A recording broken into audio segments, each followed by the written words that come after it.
Hi everyone. Hey, this is another time when we're going to do a little bit of a devotional here, and I hope that these are a blessing to you all. I'm in the hallway of my house right now, and this is our family wall, kind of our family bragging wall.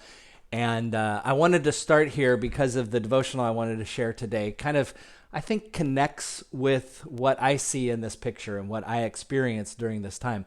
This picture and these pictures were actually taken just a year ago on Mother's Day, so it will be a year very soon here in May.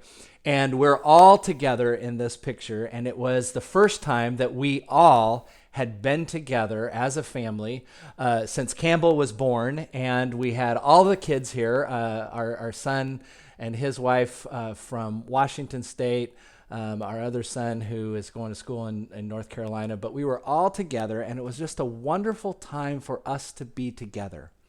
And it was in this idea of being together that I found myself wanting to do a devotional on a particular scripture that comes to us from the first letter that Paul wrote to the church in Corinth. Now, this is a passage of scripture that I'm sure is memorable for many of you.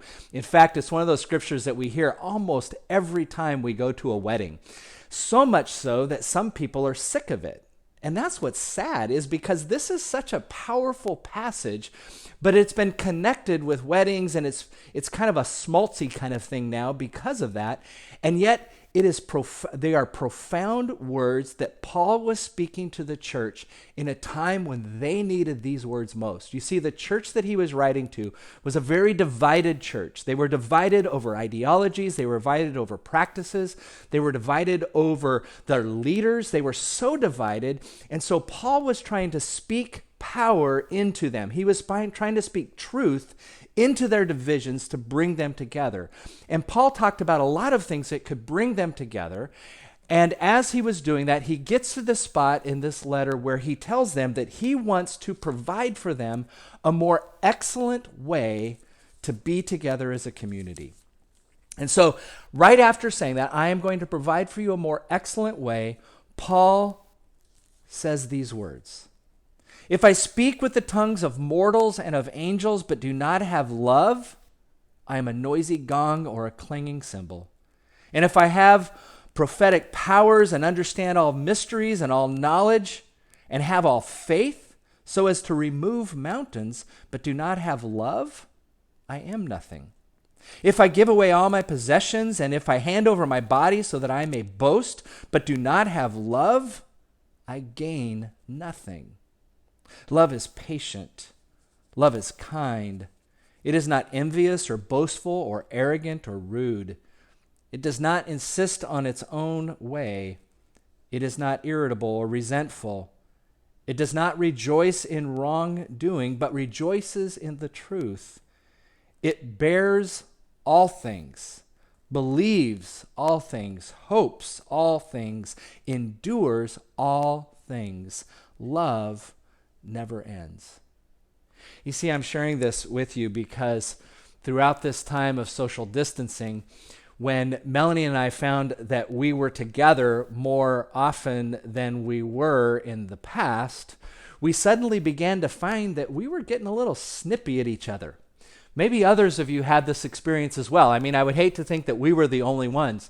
It wasn't that we had a bad marriage, or it wasn't that we didn't like each other. What it was by being together with all the stress that was coming our way, we were finding that we were having a difficult time loving each other, being patient with each other, caring for each other in the way that we needed to.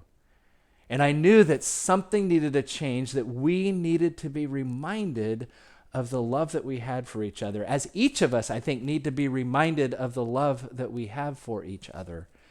In fact, I thought of a couple other things that perhaps if Paul was living in this time, he might add to that list. For example, love is not easily frustrated by your togetherness. Or love does not let technological stress get in the way of your relationship. Love is and love is not. What are those things that you're learning right now about the love that you have for those you are with or for those that you aren't with? What is it about the ways in which you have expressed or need to express your love to others that is really motivating you right now? You know, if we need anything right now, if there is anything that will bring us together, I think it is the love that we can have for one another and the love that we have for our God and Jesus Christ. We need to find better ways to express our love. And perhaps this is one of those times where we find ourselves isolated, in which God is teaching us a new lesson about the love that we have and the way we have been expressing it in the past and the way we may now express it in the present and going forward into the future. So perhaps that's the challenge for each of us today, is to begin to find ways in which we can express love more effectively. What is God teaching you right now about what love is and what love is not? What is God teaching you right now about the ways in which you need to express that love you have for one another and that love you have for God? So thanks again for listening. Feel free to share this with whoever you want. Make sure that you find ways to express your love, though. That's what's most important. And go in peace.